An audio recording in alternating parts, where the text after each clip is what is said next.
오늘 함께 보실 말씀은 누가복음 9장 49절부터 56절까지의 말씀입니다. 누가복음 9장 49절부터 56절까지의 말씀입니다. 하나님의 말씀입니다. 요한이 여짜오되 주여 어떤 사람이 주의 이름으로 귀신을 내쫓는 것을 우리가 보고 우리와 함께 따르지 아니함으로 금하였나이다. 예수께서 이르시되 금하지 말라. 너희를 반대하지 않는 자는 너희를 위하는 자니라 하시니라. 예수께서 승천하실 기약이 차감해 예루살렘을 향하여 올라가기로 굳게 결심하시고 사자들을 앞서 보내심에 그들이 가서 예수를 위하여 준비하려고 사마리아인의 한 마을에 들어갔더니 예수께서 예루살렘으로 향하여 가시기 때문에 그들이 받아들이지 아니하는지라. 제자 야고보와 요한이 이를 보고 이르되 주여 우리가 불을 명하여 하늘로부터 내려 저들을 멸하라 하기를 원하시나이까? 예수께서 돌아보시며 꾸짖으시고 함께 다른 마을로 가시니라. 아멘. 여러분, 오늘 본문의 두 이야기는 이해하기가 조금 어려운 부분이 있습니다. 왜냐하면 각각의 이야기와 상반되어 보이는 예수님의 말씀이 있기 때문입니다. 첫 번째 이야기와 관련해서는 예수님께서 마태복음 12장 30절에서는 정반대로 말씀하셨습니다. 나와 함께 아니하는 자는 나를 반대하는 자요 나와 함께 모으지 아니하는 자는 해치는 자니라. 그리고 두 번째 이야기와 관련해서는 예수님께서 마태복음 10장 14절 15절에서 이렇게 말씀하셨습니다. 누구든지 너희를 영접하지도 아니하고 너희 말을 듣지도 아니하거든 그 집이나 성에서 나가 너의 발에 먼지를 떨어버리라. 내가 진실로 너희에게 이르노니 심판날에 소돔과 고모라 땅이 그 성보다 견디기 쉬우리라. 그러므로 오늘 본문의 말씀을 이해하기 위해서는 평소보다 조금은 조심성을 가지고 말씀을 살피는 것이 좋겠습니다. 우리는 예수님 일행의 여행의 목적지를 알고 있습니다. 여행의 목적지는 예루살렘입니다. 오늘 본문 51절은 예루살렘을 향한 여행이 확실히 시작되었음을 말하고 있습니다. 그러나 이 여행은 이미 가이사랴 빌립보에서 시작되었습니다. 베드로가 신앙 고백을 한 후 예수님께서 예루살렘으로 올라가 고난을 받아 죽임을 당하고 제3일에 부활하실 것을 이미 말씀하셨습니다. 그렇게 이 마지막 여행은 가이사랴 빌립보에서 시작되었고 헤르몬 산을 거쳐 예수님과 제자들의 고향이자 주 활동 무대인 갈릴리역을 지나가는 여정입니다. 그리고 갈릴리 지역의 중심 도시인 가버나움에서 만반의 준비를 갖춘 후 예루살렘으로 출발한 그런 여행입니다. 누가는 이 여행의 시작될 때의 제자들 수준을 묶어서 우리에게 보여주고 있는 것 같습니다. 오늘 본문의 두 번째 이야기는 누가복음에만 나오는데 누가는 이를 앞선 이야기들과 함께 묶어서 이야기함으로써 주제를 확실히 보여주고 있습니다. 마치 누가는 그때는 말이야 우리가 이 수준밖에 되지 않았어 라고 들려주는 것 같습니다. 즉 오늘 본문의 두 이야기는 이러한 관점에서 읽을 때 조금은 바르게 이해될 것입니다. 즉 누가의 고백을 중심으로 이제까지 이야기를 한번 정리해 보는 것이 좋을 것 같습니다. 누가의 고백을 조금 각색해서 구어체로 들려드리겠습니다.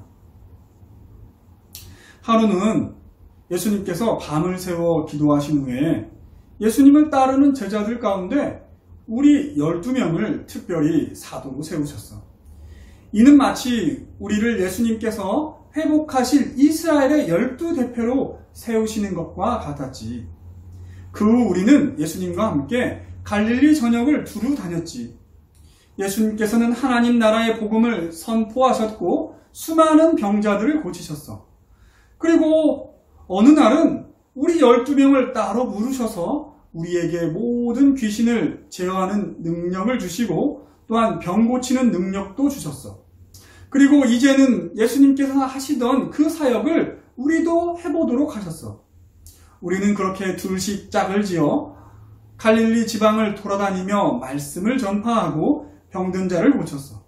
정말로 우리가 말씀을 전하자 사람들이 회개하고 예수님께로 돌아왔고, 우리가 기도하자 병든 자들이 나았고, 귀신 들린 사람에게서 귀신이 떠나가는 일들이 발생했어. 그리고 우리의 활동 때문에 갈릴리 사람 중에 예수님을 모르는 사람이 없었을걸. 심지어 본붕왕 헤로데게도 이 소문이 들어갔거든. 이렇게 우리는 고무된 마음으로 전도 여행을 마치고 돌아와 예수님께 우리가 행했던 일들을 낱낱이 말씀드렸어. 그런 우리를 예수님께서는 잠깐 쉬라고 하시며 배를 태워 한적한 곳으로 보내셨어. 근데 사람들이 이를 보고 우리의 배가 도착한 곳에 이미 도보로 달려와 모여 있었어. 쉬기는 다 틀린 거지 뭐. 그만큼 예수님과 우리 일행은 완전 유명했거든. 그때 모여든 사람이 남자만 5,000명쯤 되었을 거야. 예수님은 그렇게 모여든 무리들을 불쌍히 여기시고 말씀을 가르치시기 시작하셨어. 해가 저물 때가 되자 우리는 그들을 주변 마을로 돌려보내 먹을 것과 잠들 곳을 마련하도록 하자고 예수님께 말씀도 드렸어. 하지만 예수님께서는 물고기 2마리와 보리떡 5개로 그 5,000명을 먹이셨지.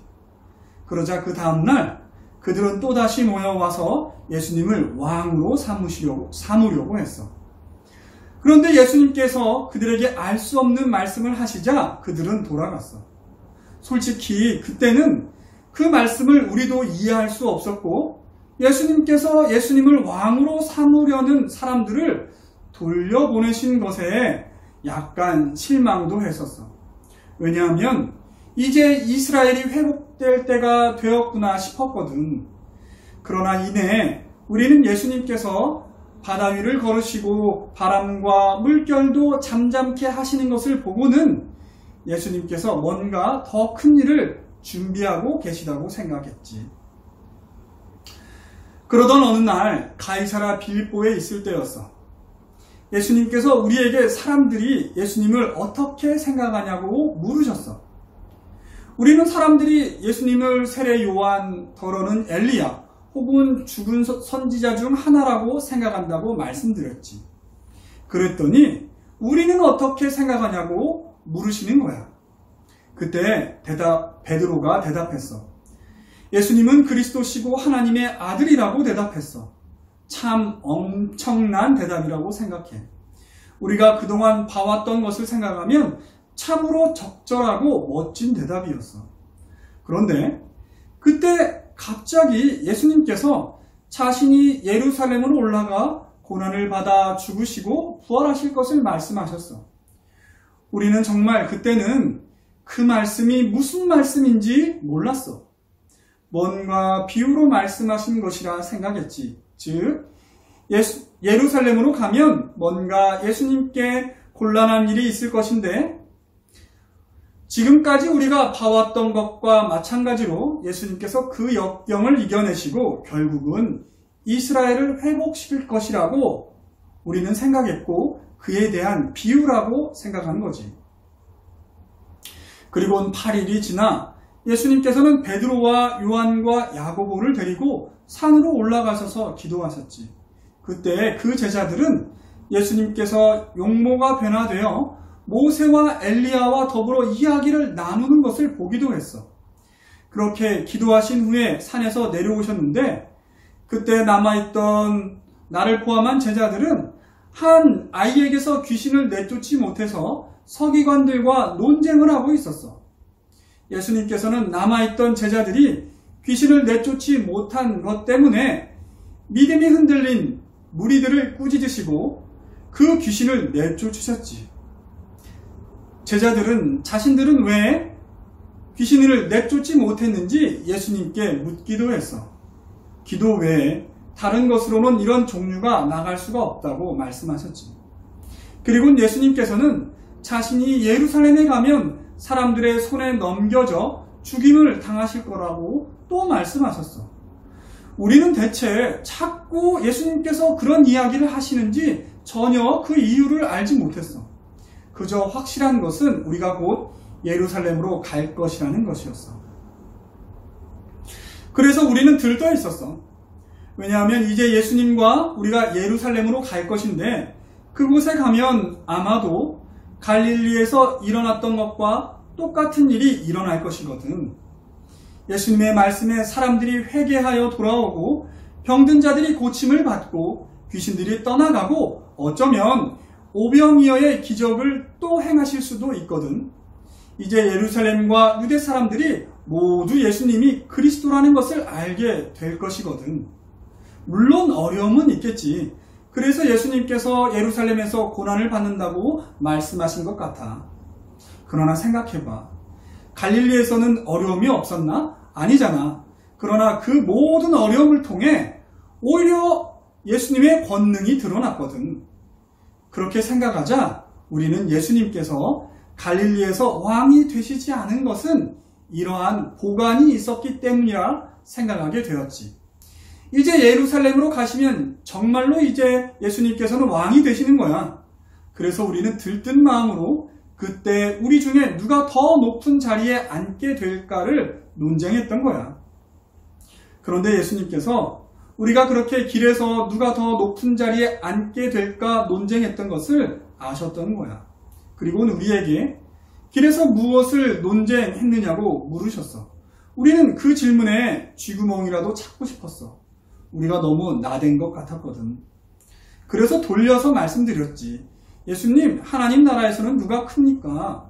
그러자 예수님께서는 섬기는 자가 큰 자라고 말씀하시고 어린아이를 가운데 세우시고 어린아이들과 같이 되지 아니하면 천국에 들어갈 수 없다고도 하셨고, 또한 누구든지 내 이름으로 이런 어린아이를 영접하는 것이 나를 영접하는 것이고 나를 보내신 하나님을 영접하는 것이고 너희 모든 사람 중에 가장 작은 자가 큰 자라고도 말씀하셨어. 뭔가 뒤통수를 맞은 듯 했어. 우리가 겸손하지 못하고 뭔가 잘못했구나 싶었지. 그러자 요한이 말했어. 예수님, 우리가 전에 어떤 사람이 주의 이름으로 귀신을 내쫓는 것을 보고는 우리와 함께 따르지 않으므로 그만 적이 있습니다. 우리는 귀신을 내쫓는 것은 우리 12명의 제자들에게 특별히 주신 능력이라 생각했었거든. 물론 우리는 그럼에도 불구하고 귀신을 내쫓지 못했던 적이 있기는 했지만 예수님께서는 그때 금하지 말라. 너희를 반대하지 않는 자는 너희를 위하는 자라고 말씀하셨지. 아마도 우리가 너무 특권의식에 빠져 있었던 것 같아. 왜냐하면 우리는 정말로 너무 특별한 12명의 사도였거든. 우리는 우리 중 하나가 아닌 사람이 그런 능력을 행하고 다니는 것이 너무 불쾌했고 살짝은 그런 사람들 때문에 우리의 자리가 위태롭게 될까 염려도 되었어. 어쨌든 가버나움에서 충분한 준비를 마치고 우리는 예루살렘으로 가기 위해 사마리아를 지나게 되었어. 그래서 먼저 사자를 보내어 우리가 묵을 곳을 알아보도록 했어. 왜냐하면 우리 일행이 좀 많았거든. 그런데 한 사마리아의 마을 사람들이 우리가 예루살렘으로 가는 것을 알고는 우리를 받아들이지 않는 거야. 알다시피 사마리아 사람들은 우리 유대인들과 사이가 좋지 않았잖아. 우리 유대인들은 사마리아 사람들을 하나님을 섬기지 않는 타락하고 부패한 사람들이라 생각하며 모욕하고 업신여겨 왔거든. 그리고 그들도 그것을 알고 우리를 탐탁하게 생각하지 않고 있었거든. 그런데 아무리 그래도 그렇지 지금 이 행렬은 예수님의 행렬이라고. 저들도 분명 예수님의 소문을 들었을 텐데 우리를 무시해? 본보기를 보이는 것도 좋겠다 싶었지. 그 옛날 엘리야도 여기 사마리아에서 불을 내렸잖아.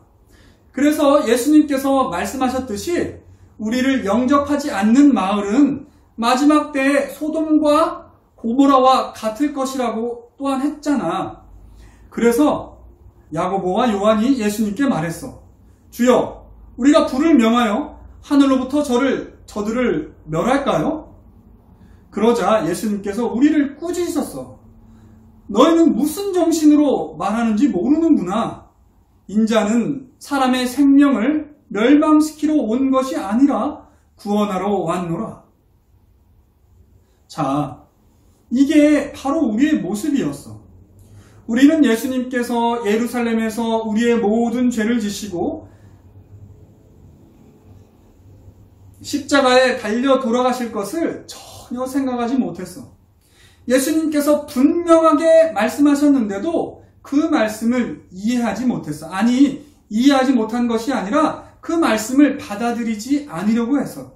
왜냐하면 우리는 우리 생각에 빠져 있었기 때문이야.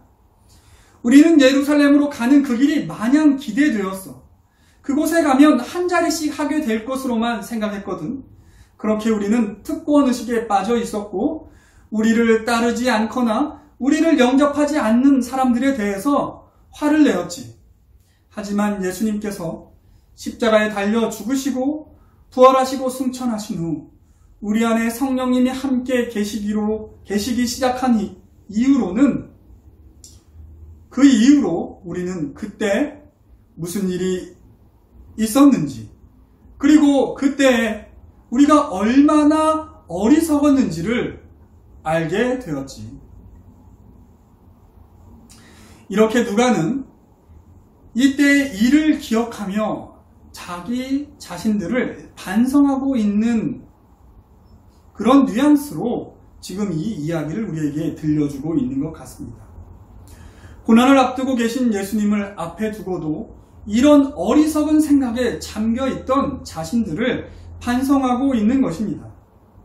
이러한 맥락에서 오늘 본문을 보면 말씀이 잘 이해될 것입니다. 바울은 빌립보서 1장 17절 18절에서 이렇게 말했습니다.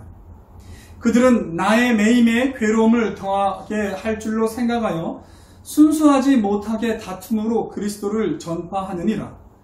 그러면 무엇이냐? 거칠애로 하나 참으로 하나 무슨 방도로 하든지 전파되는 것은 그리스도니 이로써 나는 기뻐하고 또한 기뻐하리라. 바울은 전혀 어떠한 특권의식이나 자기 자랑을 가지지 않고 오직 예수님이 전해지는 것에 기뻐하고 있습니다. 그리고 예수님께서는 제자들이 성령을 받으면 예루살렘과 유대뿐만 아니라 사마리아와 땅끝까지 이르러 예수님의 증인이 될 것이라고도 말씀하셨습니다. 여러분, 우리는 어떠합니까?